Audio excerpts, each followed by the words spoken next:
Samarie, il y a un service de sécurité électronique qui permet à un MOKED, un centre de régulation de sécurité, de voir absolument tout ce qui se passe, et le personnage criminel de ce matin a été repéré au moment où il a franchi la clôture.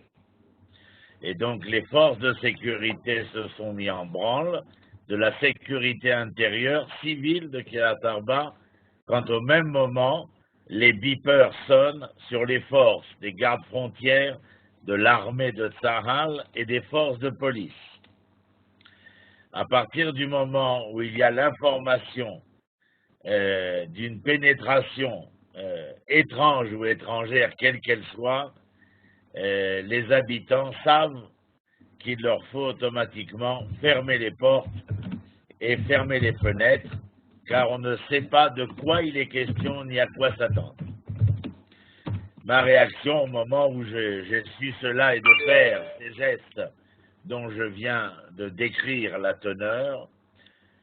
Le reste, c'est l'information par nos appareils iPhone et de recevoir minute, seconde après seconde ce qui se passe, et malheureusement d'entendre ce que tout le monde a entendu quelques heures après. Et c'est la raison pour laquelle j'ai investi mon Facebook d'éducation, d'information, d'interviews, etc. Parce que d'abord, le monsieur que vous voyez avec le chapeau est un ami, professeur de Tanakh également. Et que la petite fille que vous voyez, on la voyait très souvent. Excusez-moi. Et que dans son sommeil, elle a été poignardée, selon les dires de nos médecins qui sont arrivés en premier, avec une vingtaine de coups de couteau, c'est-à-dire un acharnement total. Voilà, c'est tout. Et je pense que c'est très bien qu'on fasse à la mémoire de Hallel Yafa Badrina. Et moi, je ne mettrai pas Zichona Livracha, je mettrai ce que nous mettrons dans la littérature hébraïque, Hashem Inkom Dama. H-Y-D, que l'Éternel venge son sang, parce qu'il n'y a pas ici simplement de volonté de vouloir venger le sang au nom d'une croyance fondamentaliste ou radicaliste, quelle qu'elle soit. Mais la différence foncière, probante et dualiste entre ce que représente cette fille et ce que représentent toutes les victimes du terrorisme radical, eh bien, c'est que d'une part, en reprenant notre maître par la littérature, parce qu'il est mort bien avant que nous puissions être ses élèves, Eric Fromm, de l'école de Francfort sur le Main, il y a énormément de bruit de téléphone et je ne sais quoi d'autre sur la ligne. La dualité entre la biophilie et la nécrophilie. La vermine qui s'est introduite, encore je suis désolé d'en vouloir à la vermine elle-même, création divine, à la vermine humaine qui n'a aucun autre but que celui de mourir, et ses enfants, et ses adultes, et ce peuple, comme pas seulement en Israël, mais au Canada, à Madrid, en Italie, à Bruxelles, en France, au Bataclan, à l'aéroport Atatürk, etc. En aspiration de vouloir tenter d'espérer apprivoiser la vie. Voilà, c'est vous. Ok, ben merci Ronnie pour ces premières impressions. Puisque donc tu as décidé de faire ce cours à la mémoire d'Hallel Yafa Batrina, comme tu l'as dit, Hachem Yekom Dama, tu vas justement nous parler maintenant, grâce aux sources du Tanakh, que tu adores, que tu es passionné du Tanakh, tu vas, grâce à ces sources de la Torah et du Tanakh, nous expliquer qu'est-ce que ça veut dire finalement ce terme de Hachem Yekom Damo, venger Israël. Exactement. Je vais commencer avec quelque chose que j'ai trouvé pour vous concernant le sujet, à propos du mal, dans la nature du mal, que j'ai trouvé dans le Orot HaKodesh, les lumières saintes si on peut traduire, du Orot HaKodesh, du Rav Abraham Yitzhak Cohen Kook, Zecher Tzadik Livracha. Le Rav Kook a un profond optimisme. Il est de ces vitalistes, de ceux qui aspirent à la vie, bien entendu. Mais ça ne le rend pas aveugle. Il écrit tout le poids des larmes des opprimés, des soupirs des âmes accablées et des gémissements devant les difficultés du présent pèse bien davantage que l'allégresse des cœurs heureux, et même chez ceux qui semblent réussir, on trouve peu de lumière et beaucoup d'ombre. Les sentiments de tristesse, de peur, d'affliction et de crainte prédominent sur les sentiments de joie. Et il rajoute un peu plus loin, le bien et le mal ne commencent pas seulement avec l'homme et ses valeurs morales, ils emplissent le monde, et de dire ainsi, le mal idéal comme le bien absolu fait partie de la réalité dans son ensemble, et quelle que soit la façon dont le mal affecte le monde, mal général, comme mal moral ou physique, quand nous l'examinons dans ses détails ou sa généralité, nous comprenons qu'il fait partie d'un ensemble organique et qu'il n'est pas dû au hasard. Je ne mettrai pas un point, mais des points de suspension à ce propos du Orot HaKodesh du Rav Kook. Et puis je voudrais vous lire quelque chose d'un maître que je n'ai pas aussi connu, si ce n'est par la littérature, un monsieur qui a été prolixe au niveau de sa littérature philosophique et qui avait un écrit qui s'appelait Cher djihadiste et qui s'appelait monsieur Philippe Muret. Vous voulez notre mort, vous le dites et vous le répétez sur tous les tons, mais cela est vrai aussi dans un autre sens que celui auquel vous pensez actuellement. Vous cherchez bien entendu notre mort physique, mais vous voulez également autre chose de plus mystérieux et qui vous reste pour le moment inconnu. Vous désirez accéder vous aussi à cet état de mort historique et néanmoins actif vers lequel depuis des siècles nous tendons et que nous sommes sur le point d'atteindre. Il parle ici de la société occidentale. Point de suspension là aussi, et nous allons rentrer dans le texte tanachique, si Johan veut bien nous mettre le texte en image afin de pouvoir le suivre. Je commencerai avec ce passage de Bamidbar au chapitre 25 qui a trait à, pour ceux que ça intéresse, à la paracha de Pinchas. Et où il est écrit, Vaïdaber Adonai el Moshe lemor, Saror et Midianim, c'est-à-dire que nous devions frapper les Midianim, Veikitem otam, Kitzorerim em lachem, parce que ils sont là pour vous faire du mal. Je vous rappelle que Midian et Moav, ayant échoué sur la malédiction qu'ils voulaient entendre de la bouche de Bilam, eh bien, vont envoyer leurs filles afin de se prostituer et d'entraîner les enfants d'Israël de la grandeur de la sortie d'Égypte vers la décadence d'un désert dans lequel seule la copulation aurait été source de devenir pour l'animalité exacerbée. Benichlem, Shem Nichlam, Lachem, Aldevar Peor, Aldevar Kozvi, c'est ce que je viens de dire au moment où Kozvi, Batnassi, Midian, Achotam, Amouké, Beyom, Amagepa, Aldevar Peor, Kozvi et Zimri sont tombés dans une déchéance sexuelle. Zimri en tant que prince d'Israël et Kozvi en tant que princesse moabite qui va s'offrir donc dans une totale déchéance sexuelle. Et puis aussi le Baal Péor, Aldebar Péor, ici rappelé, qui est l'idolâtrie, le Avodazara, où je considère que le Avodazara n'est pas simplement, le culte de Baal ou d'Astarté, mais Avodazara, le texte talmudique sera beaucoup plus précis, dans le sens ontologique du terme. Avodah she'izar alecha, c'est-à-dire un service qui serait étranger à toi. Il y aurait une quête d'un absolu à l'étrangeté de mon moi profond et dans une recherche tertiaire d'un être qui voudrait me faire paraître ce que je ne suis pas. Donc il y a là, dans le Bamidbar 25, les raisons de la guerre contre Midian, le fait qu'Israël doit se venger, Vaïdaber Adonai el Moshe les morts, et nous allons voir de quoi il est question, bien entendu. Dans l'extrait suivant, Bamidbar, chapitre Lamed Aleph, c'est-à-dire 31, Vaïdaber Adonai el Moshe Lemor, Nekom Nikmat Bnei Israël. Vous voyez? Venge, Nikmat, Nekom, venge, Nikmat Bnei Israël. La vengeance d'Israël. Mais est à Midianim, vis-à-vis de ceux qui ont été à l'origine de la déchéance, de la décadence. Achar Teasef El Amecha, tu dois rassembler tout le peuple, Vaïdaber Moshe Lam les morts, et Chalsou Mitrem Anashim Latzava. C'est-à-dire, mettez-vous à l'écart ceux qui doivent être les soldats d'Israël. Yuan Midian, et levez-vous contre Midian la tête, Nikmat Adonai. Alors vous avez entendu ici, c'est très intéressant, parce que le rapport de Moshe est un rapport différentiel de l'injonction divine, à savoir que l'Éternel vient et dit, Nekom Nikmat Bnei Israël, venge les enfants d'Israël.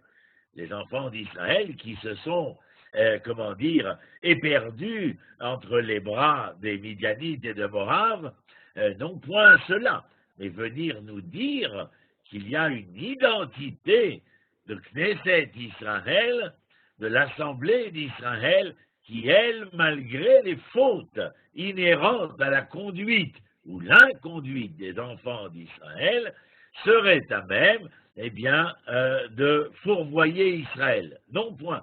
Les hommes peuvent agir, les hommes peuvent détruire, les hommes peuvent annihiler, mais jamais au grand jamais. Neshama Shenatata Bi Teora I. L'âme que tu m'as donnée reste pure, autant dans le microcosme de l'individu que dans le macrocosme de l'identité globale. Et Moshe, que dit-il? Il faut que nous sortions combattre afin de venger la tête Nikmat Adonai B'Midian, venger l'Éternel. Rappelez-vous simplement cela, Dieu demande de venger Israël et Moshe change le propos afin de dire non, il faut venger l'Éternel. Alors bien sûr, il ne faut pas tomber, comme je l'ai dit précédemment, dans une appréciation seulement cultuelle de la chose, où le culte est à même de nous amener dans une religiosité exacerbée, pouvant tomber dans les méandres du fondamentalisme et du radicalisme. Il n'y a pas de culte en Israël. C'est un axiome que j'affirme ici, parce qu'il n'est pas question de la avod l'Hachem, de servir Dieu, mais il est question de la avod et Hachem, c'est-à-dire de servir l'expression du projet divin, d'être les témoins de l'Éternel, comme le dira Yeshayahu, Va'atem Adai, vous êtes mes témoins. Il est question de cela. D'ailleurs, l'Assemblée d'Israël s'appelle Adat Israël. Adat, ça vient de cette origine étymologique de Ed, Aïd, Dalet, et dont la sémantique, le sens, est d'être le témoin d'eux. Vous suivez les Besséder? Bon, il n'y a plus de bruit. Je continue. Rashi explique, si on peut monter la page, mon cher Johan, Rashi dit, Nikmat Hashem, She'omed Keneged Israël, Keilu Omed Keneged Hashem. Celui qui vient se lever contre Israël, c'est qu'il vient se lever contre l'Éternel Dieu d'Israël. Encore une fois, non pas contre l'Éternel Dieu d'Israël, qui pourrait, n'est-ce pas, pouvoir, ne serait-ce qu'imaginer, se lever contre l'essence divine qui nous est totalement inconnue, mais à travers son peuple. C'est comme dit notre cher ami Bernard-Henri Lévy dans ses derniers mois d'éveil sensuel à la sensibilité de l'hébreu, eh bien que lorsque l'on attaque Israël aujourd'hui, c'est parce que l'on a transformé Israël comme le juif des nations. Lorsque l'on vient attaquer Israël, dit Rashi, depuis son terroir champenois au XIe siècle, eh bien c'est que l'on veut agresser l'Éternel Dieu d'Israël.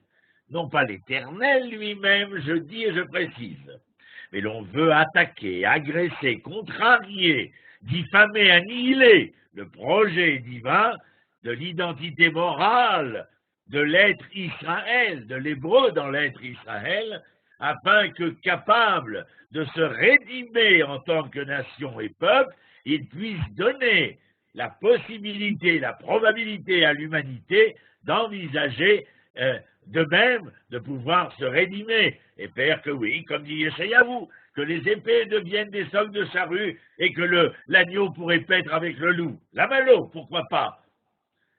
Et apparemment, il existe dans ce monde nombre de gens se satisfaisant et pouvant se repaître de la dualité, source d'intérêt et de profit, où je m'interroge toujours lequel. Question que je pourrais poser. Pourquoi s'acharner sur Midian? Og, Sichon, Canaan ont agressé Israël, nul doute là-dessus. N'ont-ils pas ainsi agressé l'Éternel? Donc pourquoi s'acharner sur Midian et Moab? Nous essayons de monter un peu, mon cher Johan, dans le texte, car nous allons dans le Bamidbar 10, chapitre 10, et nous voyons, nous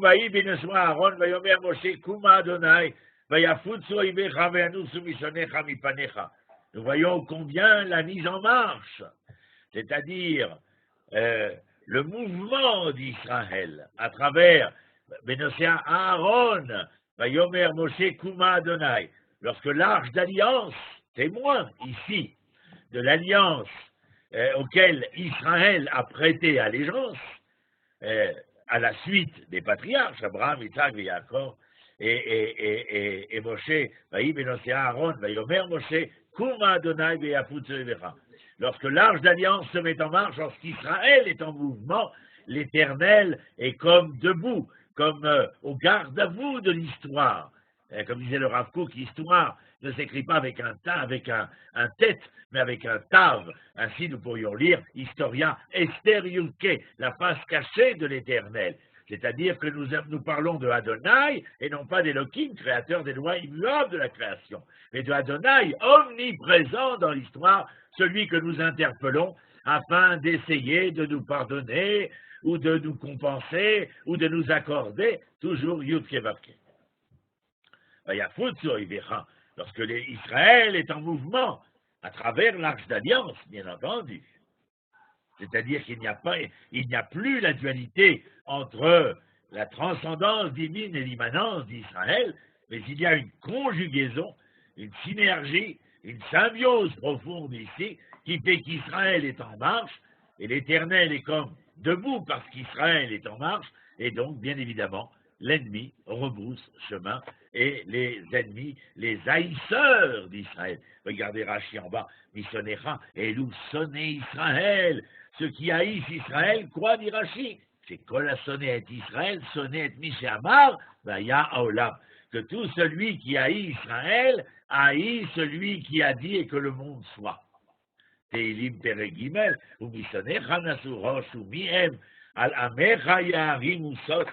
C'est-à-dire qu'il y a bien évidemment ici, dans le sens du Rachi, une volonté de nous faire entendre que ceux qui s'éveillent à la haine d'Israël ne viennent pas haïr Israël simplement parce qu'Israël ne serait pas ceci ou cela, serait trop ceci ou cela.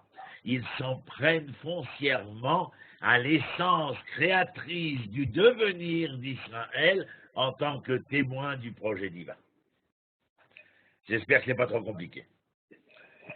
Mais en tout cas, c'est passionnant. Moi, personnellement, vous me voyez, je suis passionné par ce que je dis. On peut avancer, Johan, le texte, s'il te plaît. Et ce principe va être vérifié par David. Dans le livre de Shmuel, il est écrit, lors du combat avec Goliath, je suis tout juste à une vingtaine de kilomètres de la vallée de Ela, Emek Ela, où s'est déroulé le combat entre Goliath et David. Qu'est-ce qu'il y est dit? Israël.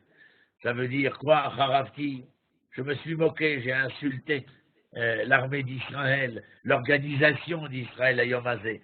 Alors donnez-moi un homme, Noulish, Benilachama Yachad, et qu'on se batte. J'ai pas besoin que toute l'armée d'Israël soit battue à plat de couture pour prouver que les Philistins sont la raison même. Je vous rappelle que Philisti vient de la racine palache, c'est-à-dire les envahisseurs, et je vais vous étonner en vous disant qu'au XIe siècle, au Xe siècle, pardon, le Rav Saadia Gaon écrit Falastini, et que le Gaon Mivilna, au XVIIIe siècle, écrira à 7 siècles de différence, lui aussi, Palestini. Comme quoi, la géopolitique a des relents qui nous sont totalement inconnus. Je vous rappelle, Saadia Gaon au Xe siècle et le Gaon Mivilna au XVIIIe siècle. Donc, verset Yudale, Vaishma Shaul, Vekol Israël, et Dibra Filisti Aele, Vaichatu, Vairu Meod. Shaul a entendu. Il a même très bien entendu, car le verbe lishmoa révèle un entendement équilibré, puisqu'il fait partie de l'oreille interne, en anatomie, physiologie de l'oreille. Mais Kol Israël est d'Ivra Philisti, tout le monde a entendu, Shaoul, les enfants d'Israël, ce que le Philistin a dit, venez, envoyez-moi un homme, je n'ai pas besoin de vous détruire tous. Quand j'aurai détruit 7 hommes, vous serez détruits totalement. Vaïchatu, Vaïru Meod. C'est-à-dire que il y a les Mazé Vaïchatou, ils sont consternés, Vaïrou, ils ont eu peur, très peur, Méod. Yohan, fais avancer le texte, s'il te plaît. Vaïamod, Vaïkra, El Marechet Israël.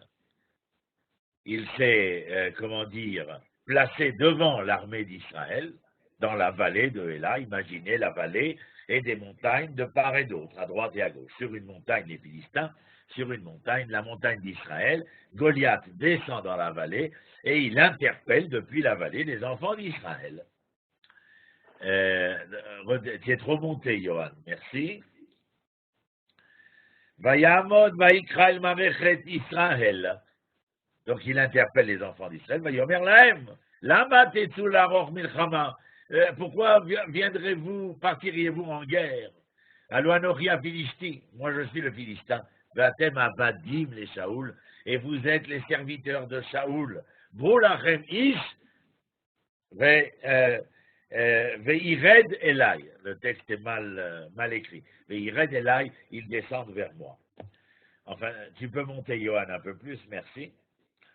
Il y a là une provocation, un cynisme et un sarcasme de la part de Goliath qui est bien évident.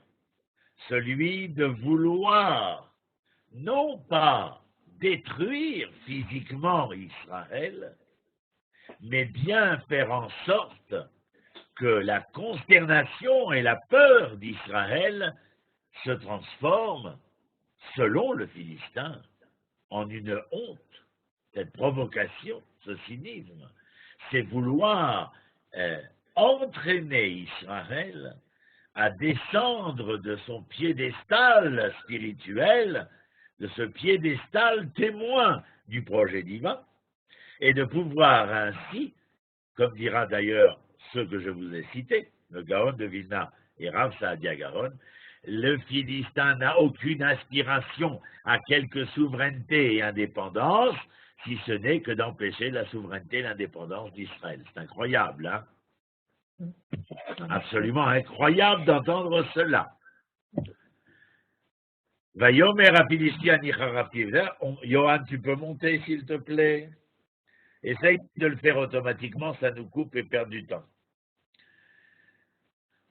Vaïgash à Philistie Ashkem Ve'aerev, c'est-à-dire que le Philistin Goliath venait le matin et le soir, Vaïtiatsev Arbaim Yom, ce qui vient vous faire entendre que si 40 jours le Philistin s'est présenté devant l'armée d'Israël, ça veut dire que le sommet de la honte sera la retenue de l'armée d'Israël, mais pas seulement de l'armée d'Israël, mais du pouvoir politique, c'est-à-dire de Shaoul, qui ne sait quoi faire et qui reste pantois, si ce n'est quoi, devant une situation qui est pour le moins critique et qui, si elle n'est pas résolue, peut entraîner Israël vers de grands drames, pour ne pas dire tragédies.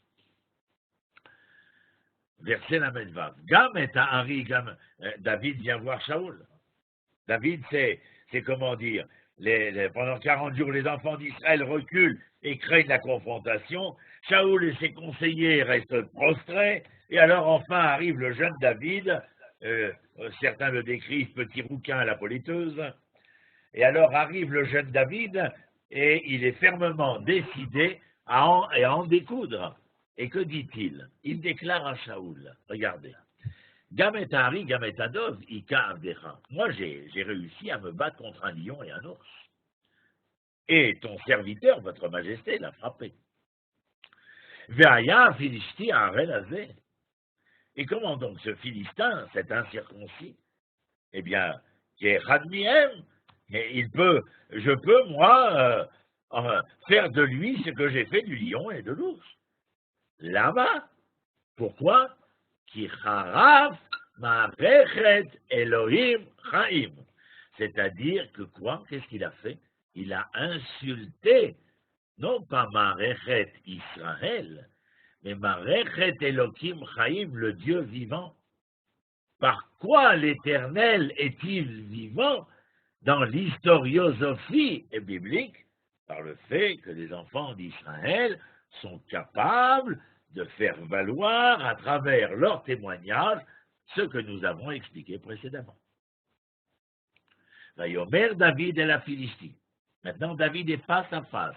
Dans la vallée de Héla, il est face à face avec le Philistin. Ataba Elai Bacherev ou Bachanit. Voilà, Goliath, que tu viens avec l'épée et la lance.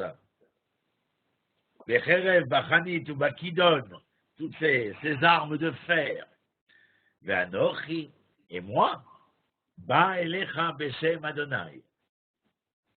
Adonai Tsebahot, Elohé Marachot Israël, Asher Harafta. Et moi, je viens au nom de l'Éternel que tu as insulté, profané. Mais de quel Éternel? Adonai Tsebahot, le Dieu des armées. Elohé Marachot Israël, c'est plus dans le sens de Adonai Tsebahot, c'est dans l'immanence, dans le terre-à-terre, dans le concret de l'histoire d'Israël. Moi, je combattrai vos guerres. Dieu est présent, en quelque sorte. Elohim Arachot Israël, c'est Elohim, le Dieu créateur des lois immuables de la création. C'est-à-dire que l'éternité d'Israël ne peut pas se démentir. Elohim Arachot Israël, celui que tu as insulté. Eh bien, celui-là est le Dieu omniprésent, le Dieu de la guerre, c'est-à-dire celui qui soutiendra la guerre des enfants d'Israël si guerre est nécessaire. Ce n'est pas un a priori, mais un a posteriori, comme dans la vallée de Héla, où Israël est insulté, est controversé, est remis en question concernant sa souveraineté et son indépendance. Et que fait Goliath? Il ne vient pas avec sa force foncer sur l'armée d'Israël pour la défoncer, mais il insulte Israël, il se moque d'Israël, il est sarcastique, ironique. Je crois que Madame Zouabi, du haut de la Knesset, qui traite les soldats d'Israël d'assassins,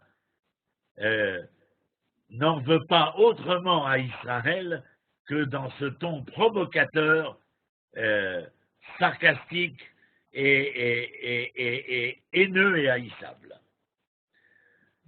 V'anochi ba'elecha b'shem Adonai Tsebaot Elohim Israël asher charafta. Eh bien, il y a là, bien entendu, de la part de David, une volonté de venger Israël.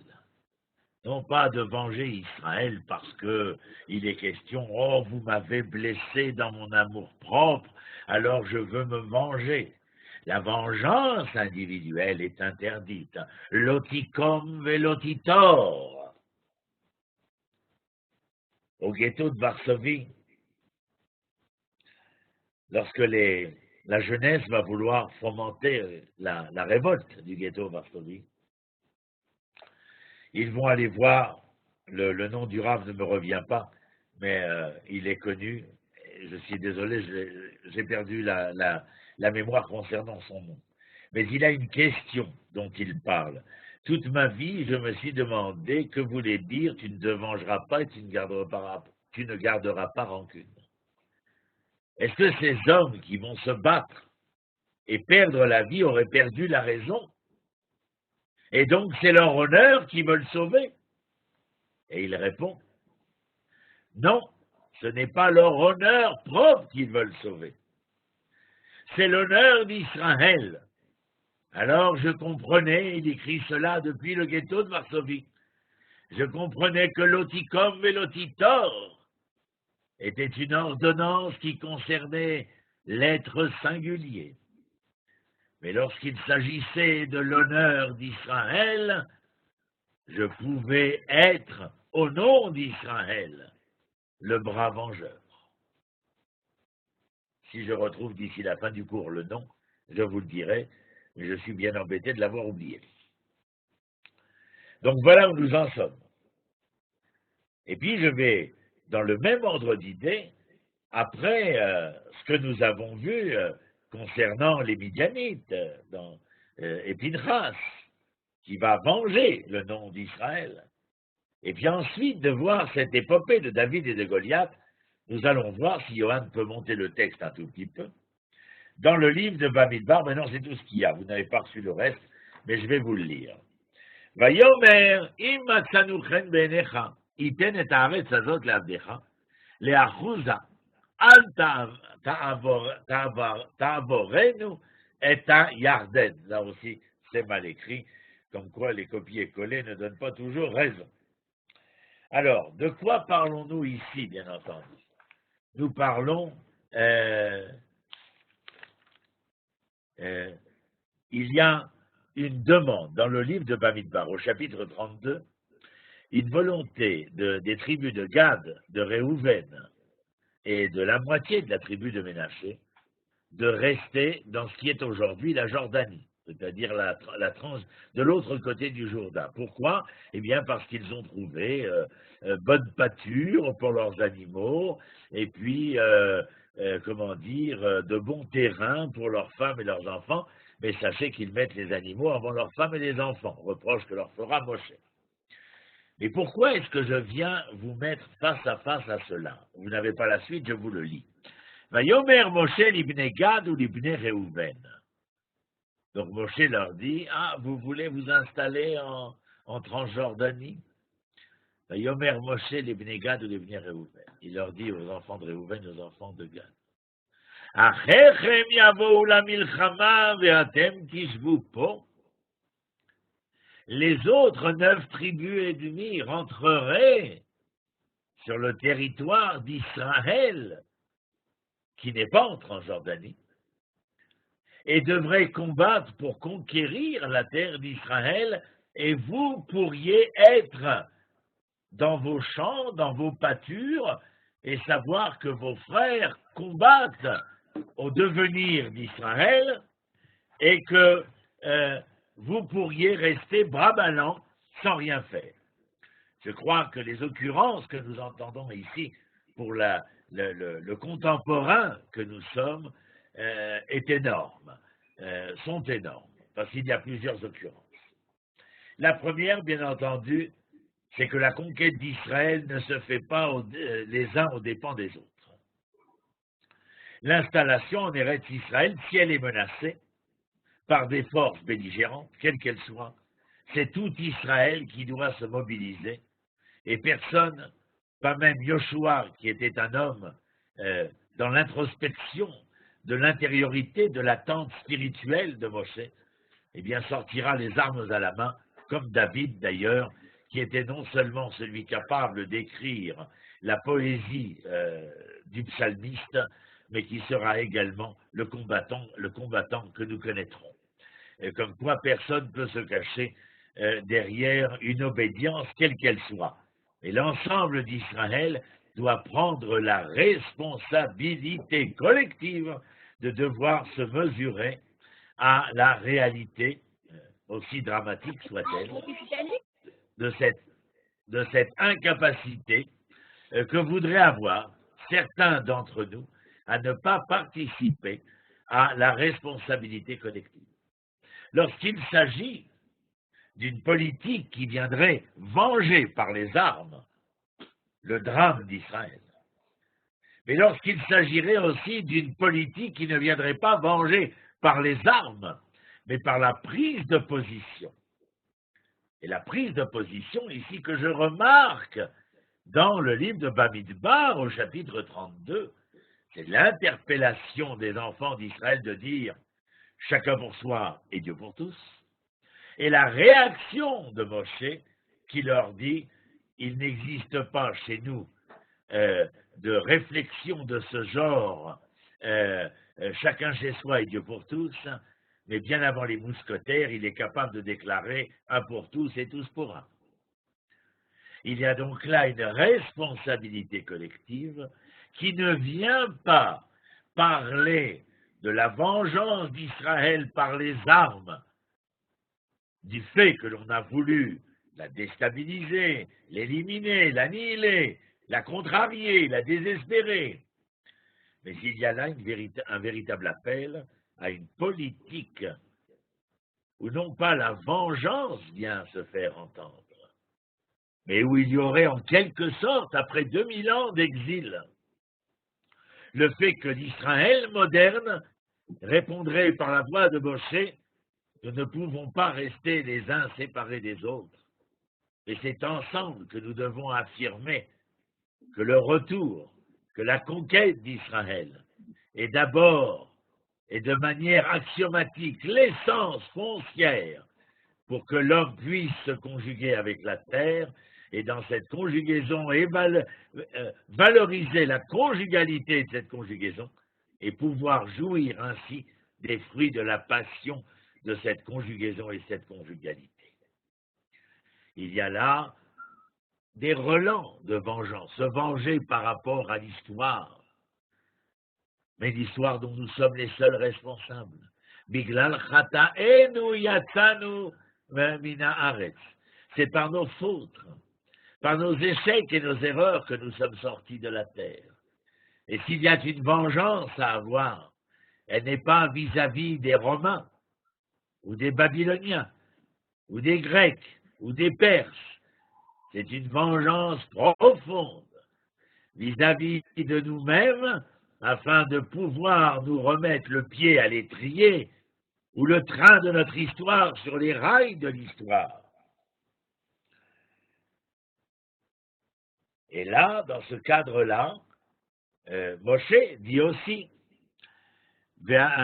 ואנחנו ניחלץ חושים לפני בני ישראל עד אשר אם אביהונום אל מקומם וישוב תפינו בערי המבצר מפני יושבי הארץ. Lorsque vous combattrez, vous engagerez à combattre au nom de tout Israël. Alors vous reviendrez sur les terres qui vous sont octroyées afin de pouvoir en jouir, vous, vos femmes et vos enfants. Vayomer elehem Moshe, im ta'asut hadavar hazeh. Moshe leur dit, si vous faites cela, ve'im techaltsu lifnei Adonai la milchama. Et si vous vous engagez devant l'Éternel à pouvoir partir en guerre afin de conquérir la terre d'Israël, ou comme dira le Ramban, Rabbi Moshe ben Nachman, dans son adage sur le Sefer HaMitzvot du Rambam Maïmonide, puisque Maïmonide c'est le 11e siècle et Rambam c'est le 13e siècle. Donc Nachmanide écrit sur Maïmonide, le Sefer HaMitzvot, que c'est une mitzvah de génération en génération et pour tout un chacun de conquérir la terre d'Israël. Il n'y a pas véritablement de vengeance, quelle que soit.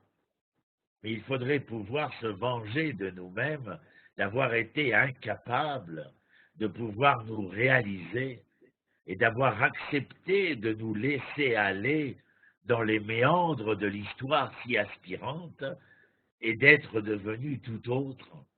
Alors bien sûr qu'il est difficile, dans le projet de l'Éternel, eh bien, où il dit, dans un midrash concernant ce passage, je vous ai puni pour vos erreurs, de par la faute dans laquelle vous vous êtes laissé entraîner, par exemple, tout à l'heure, la faute de Midian. Bien sûr que Midian et Moab ont envoyé les prostituées, Mais vous vous êtes laissé aller, vous vous êtes laissé assimiler à une réalité qui n'était pas la vôtre. Nous souffrons du drame qui se joue en Israël et dans l'histoire d'Israël. Mais ce n'est certainement pas dans les 40 jours d'hésitation de Shaoul que nous trouverons la solution. Non, répond Moshe. Leur objectif à tous ces gens n'est pas, comment dire, à notre rencontre physique, mais à ce que nous représentons, ce que j'appellerais l'idéal humain. Pas seulement Midian est concerné, il y a ceux qui veulent en finir, bien sûr, physiquement avec nous, et ceux qui veulent empêcher notre réalisation, notre essence. Bilam va conseiller Balak, bien entendu, afin de vaincre Israël. Dans le traité de Sanhédrin, page 106a, il est question du fait que c'est contre leur Dieu que vous vous battez en les battant. Vous voyez, la Gemara vient et nous rappelle en fin de compte que c'est contre ce que représente Israël. Nouvelle vengeance d'Israël, oui, et vengeance divine à travers Israël, car si Israël oublie son combat, quel est son combat? Alors ils tombent dans la déchéance. Ils ont été choisis. Leur chute peut être physique comme spirituelle, mais essentiellement ce que l'on veut, c'est éliminer le sens obvi de la spiritualité. Quand je parle de spiritualité, je parle de cette identité hébraïque porteuse de l'identité morale d'Israël. Identité morale car à même de pouvoir recoller les morceaux du vase qui fut brisé. C'est-à-dire de retrouver les contenants afin que les contenus de l'histoire puissent s'y déposer et que nous puissions entendre l'harmonie de la symphonie divine.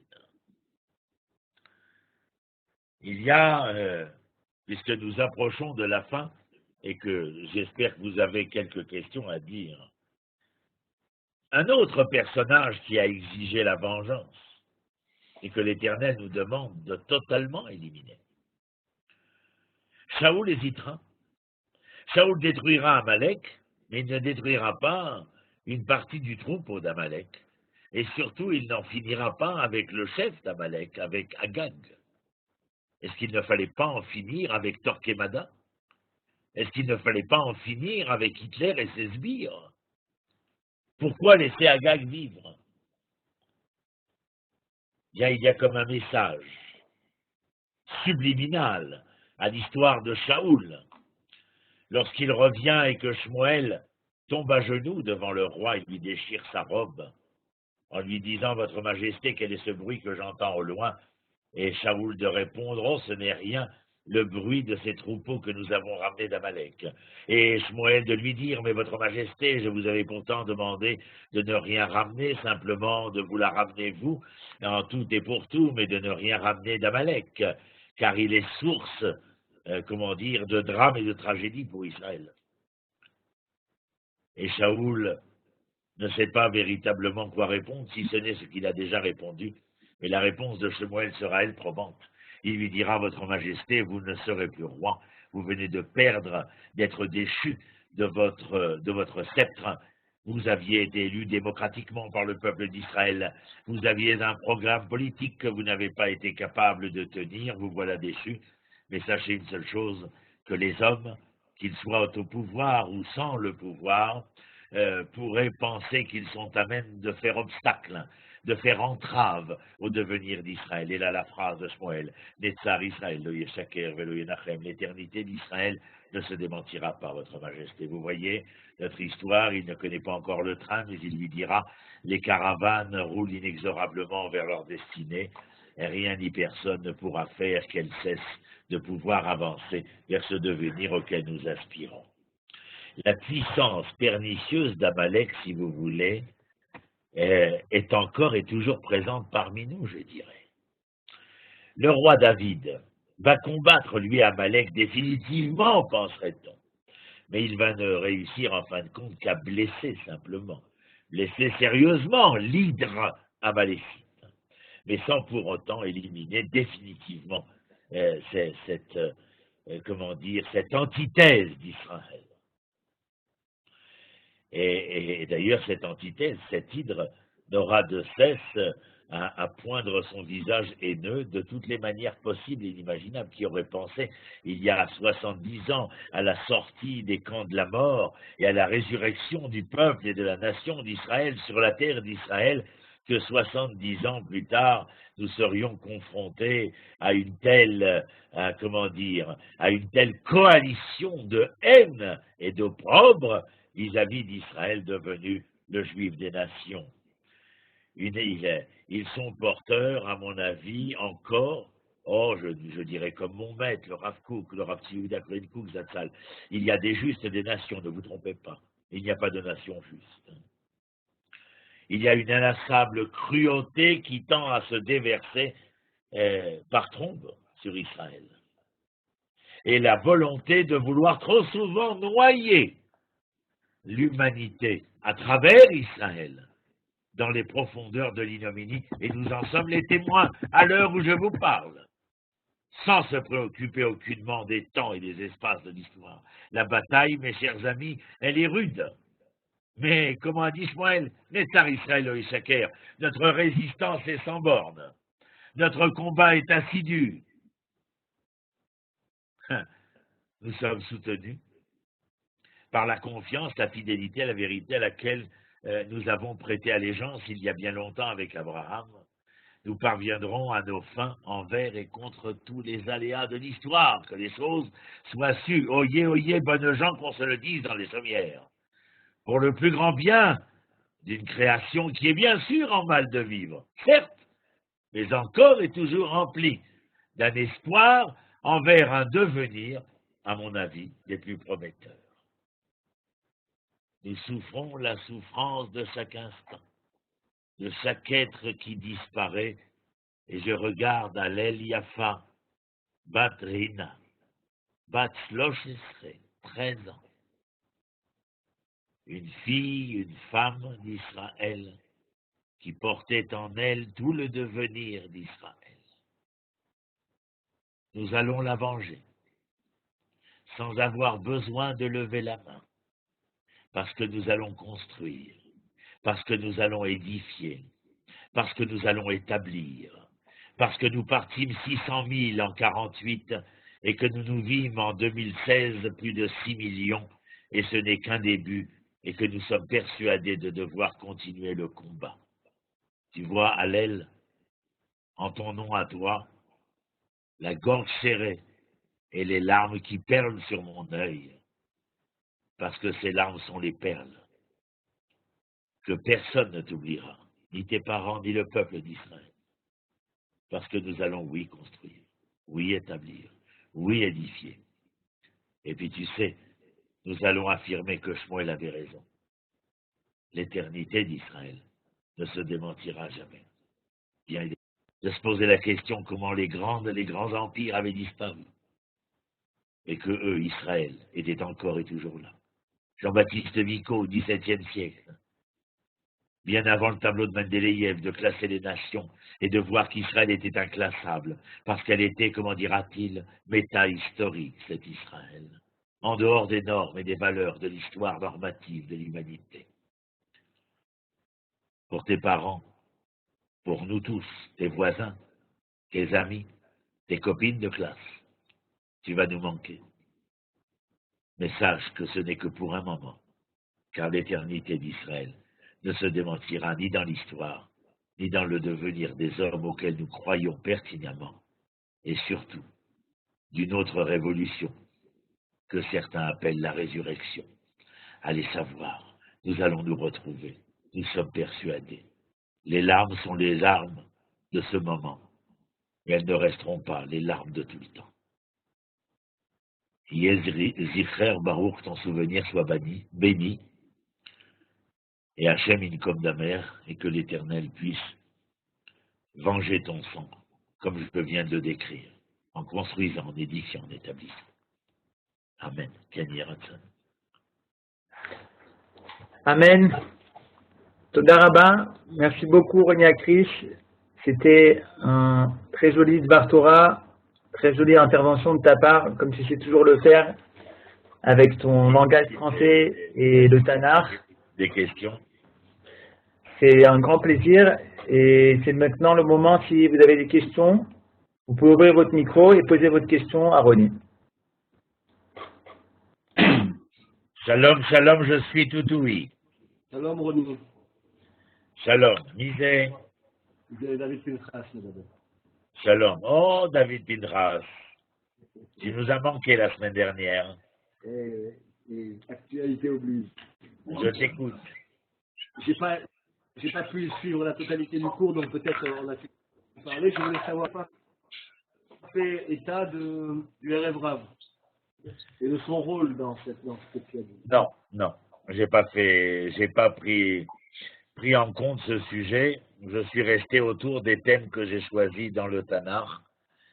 Mais c'est un autre sujet, c'est un autre cours. Ronnie, Oui, Pascal. Oui, j'avais une question qui est indirectement liée au Erev Rav.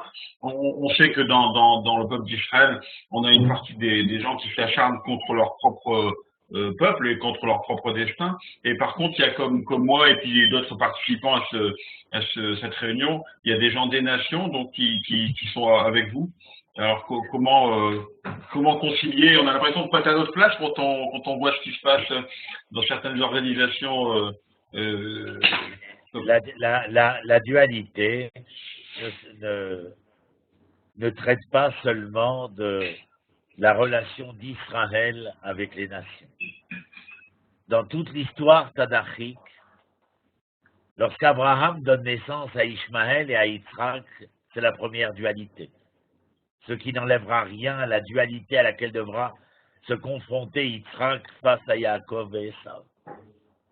Et je crois que depuis les patriarches et les matriarches, qui elles vont essayer de trouver le modus vivendi le plus normatif possible, afin de permettre à l'hébreu de pouvoir se révéler, je crois que non seulement, bien sûr, il existe cette confrontation vis-à-vis des nations, ce face-à-face qui devient confrontation parce qu'il n'y a pas de dialogue, et d'un autre côté, dans l'intériorité d'Israël, où le texte peut se permettre de nous dire que les ronces et les épines sortiront de nos entrailles.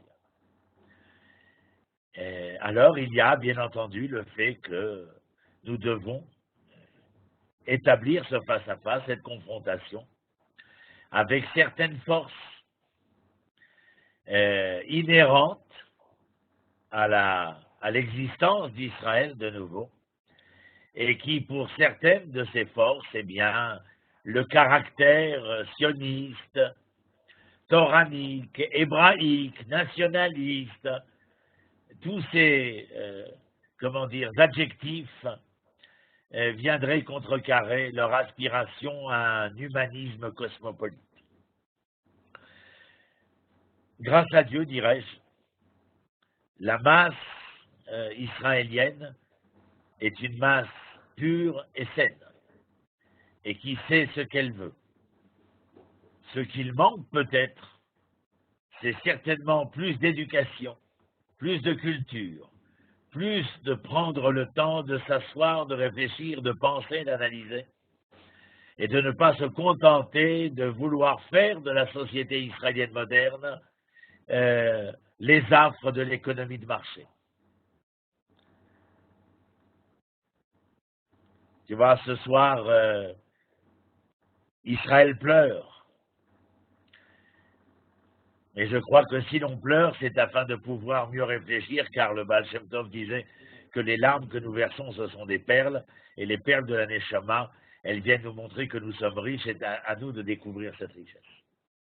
Alors il est vrai qu'il existe des antagonismes à l'intérieur d'Israël, comme il existe des antagonismes dans les relations extérieures d'Israël. Eh bien, vous croyez que les choses sont simples? Non, mais nous allons, et nous nous attelons à enseigner. Prochainement, si Dieu veut, à Jérusalem, je vais ouvrir avec l'aide d'un des mécènes extraordinaires de Jérusalem, le Café de la Pensée, où en hébreu, nous allons créer, bien entendu, autour d'un tronc cérébral commun la rencontre des branches, des feuilles, des bourgeons et des fruits si différents, en essayant, grâce à l'étude des sciences, des techniques, de la Torah, de la philosophie, de la sociologie, en amenant tous ces maîtres de la pensée diverses et plurielles en Israël, essayer de pouvoir faire prendre conscience à la majorité, moi je ne dis pas à tous, à la majorité, que nous appartenons à ce tronc cérébral et que nous devons, pour pouvoir construire et devenir cette éternité promise par Shmuel, eh bien nous devons être dans la recherche du PPDC, c'est-à-dire du plus petit dénominateur commun. Voilà. Autre question? Merci, oui. Allô? Mais je vous en prie, posez. Tu as dit que suite à ce drame, on va construire. Est-ce que, je vais essayer de la formuler, est-ce que, à force de se dire, chaque fois qu'il y a un drame, on va construire, et que c'est notre réponse en fait à nos ennemis, est-ce que, alors la question... J'ai compris ta question. Est-ce qu'on J'ai s'en compris doute la pas, question quoi. que tu veux poser. Est-ce qu'on met en place les actes nécessaires à ce que ça n'arrive plus? Il y a deux aspects. Le premier aspect est celui que j'ai exposé. C'est-à-dire qu'aujourd'hui, lorsque les ennemis d'Israël, qui furent les ennemis du juif d'antan, voient l'État hébreu, avec plus de 6 millions de juifs omniprésents, ayant réalisé en 68 ans ce que des États vieux de plusieurs centaines ou milliers d'années sont encore incapables de réaliser, alors je crois qu'il y a là une réponse à la solution finale que voulait un certain monsieur Hitler et ses sbires. D'un autre côté, nous avons créé l'armée d'Israël afin de pouvoir éradiquer les ennemis d'Israël qui viendraient mettre en péril la viabilité de cette merveille qui s'appelle l'État hébreu. Je te l'accorde, la réponse n'est pas seulement de construire une maison, elle est aussi de faire venir une alia importante, de construire un pays qui soit la lumière des nations, pas au niveau matériel, mais au niveau de la morale, de l'identité de l'être hébreu, mais d'un autre côté, d'avoir une politique qui n'attend pas pendant 40 jours de l'autre côté de la montagne. Ce n'est pas l'affaire d'un individu ou de quelques individus. C'est la volonté d'un peuple qui doit être émise à travers le pouvoir élu démocratiquement de devoir prendre les rênes de l'histoire et, si nécessité, de savoir trancher dans le vif du sujet afin que le corps puisse continuer de devenir. Et j'ai bien dit trancher dans le vif du sujet. Il s'agit pour moi véritablement d'éradiquer le mal, quel qu'il soit. Le mal sous tous ses aspects. Mais cela demande une unité nationale, un programme commun politique qui aspire à vouloir faire d'Israël non pas la première industrie high-tech, ce qui est merveilleux, mais la première industrie de la pensée, de l'esprit et de l'intelligence, de ce que j'appelle moi l'identité morale. Alors oui, nous nous situons à deux niveaux, et le niveau politique doit être le fruit d'un consensus politique national probant. Autre question, mes chers? Allô? Johan? Lui aussi, il a disparu? Je suis là. Ah. Est-ce que quelqu'un a une autre question? Doron, Claude, Monsieur Abzalag, Bérébi? Lancez-vous. Martine, Vas-y. En privé. Mélanie, Ben Soussan, Nathalie, Olivier, Aura, elle a parlé, Pierre, Samuel. Ben, il y avait du monde au balcon ce soir. Ronnie, tu sais, juste excuse-moi de t'interrompre. En plus de cette poupée qui vient d'être arrachée à la vie, il y a eu aussi à Netanya un autre attentat où il y a des gens aussi qui sont entre la vie et la mort. Oui, j'ai entendu. Ben, je ne changerai pas mon discours. Ça ne vient que confirmer ce que nous avons tenté de dire, car il est bien évident qu'en 1 heure, nous avons survolé le sujet. Mais bien évidemment que nous devons prendre en considération les 2 aspects que j'expliquais à Aura précédemment. C'est-à-dire l'aspect politique et l'aspect identitaire, c'est-à-dire toranique du retour en Israël. Et qu'à travers l'aspect toranique, alors oui, nous édifions, nous établissons, nous construisons, nous revenons. Et ça, c'est le moyen de prouver de la manière la plus probante que nous sommes là et bien là, et que Netzar Israël est chacun. Mais d'un autre côté, il y a une nécessité à ne pas attendre sur la colline 40 jours que Goliath descende dans la vallée et continue de se moquer, de nous insulter et de nous provoquer. Mais d'être un pouvoir politique autour d'un consensus national, de pouvoir affirmer que le mal ne peut pas avoir raison de notre existence. Voilà. Merci beaucoup. Je vous souhaite une bonne nuit depuis Hebron. Shabbat Shalom ou Mevorach. Et vous pouvez nous suivre toutes les semaines sur lilmod.org. Et ça a été un plaisir de pouvoir partager et qu'ensemble nous puissions ainsi participer à cette élaboration de l'identité hébraïque qui se retrouve de nouveau après 2000 ans d'exil. Toda Rabba, shalom, shalom. Bonsoir à toutes et tous. Au revoir. Merci beaucoup. Toda Rabba, Ronnie. Est-ce que je peux parler à l'organisateur, s'il vous plaît?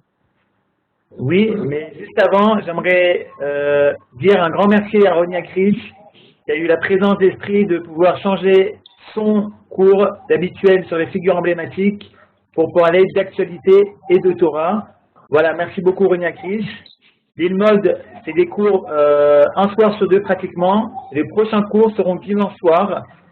On abordera avec Richard Darmon certainement le même sujet. Richard Darmon est un journaliste, cofondateur du Jérusalem Post en français. Peut-être plus de l'aspect sécuritaire avec M. Richard Darmon dimanche soir, en deuxième partie de soirée. Et en première partie de soirée, on parlera du couple avec le Rav El Koubi. Vous voyez ça, on a changé le titre. C'est plus l'homme juif dans le couple, mais on parle du couple, du Shalom Bayit. Et en deuxième partie, on parlera avec Richard Darmon de la situation sécuritaire. Mardi, on a 2 cours également très intéressants en Torah. Le Rav Ben Soushan, on parle du libre arbitre. Et le Rav Pérez, on parle également, en ce moment, on parle de l'exil et de la Géoula. Quelle est la définition de l'exil? Voilà, l'Ilmod, c'est presque tous les soirs des cours. Je vous envoie mon mail sur le chat à tout le monde, ceux qui n'ont pas. Johan Kersberg, voilà. Vous pouvez me dire ce qui vous a plu, si vous avez des questions à nous poser sur le chat, avec grand plaisir. Et vous pouvez retrouver les cours qui sont enregistrés, vous les retrouvez sur fr.lilmod.org. Merci à vous tous. Merci à vous.